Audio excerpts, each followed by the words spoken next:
Ang ganda ng panahon, mga kapatid.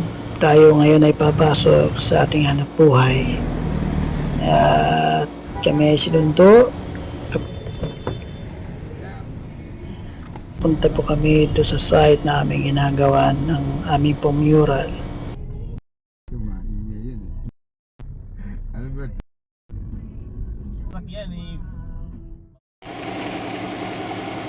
At ito po ang aming pong mural.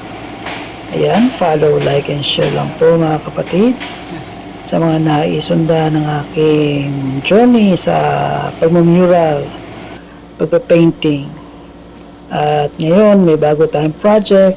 Sana ay samahan nyo ako at ipapakita ko po sa inyo kung ano ang magiging itsura nito. Maraming salamat po.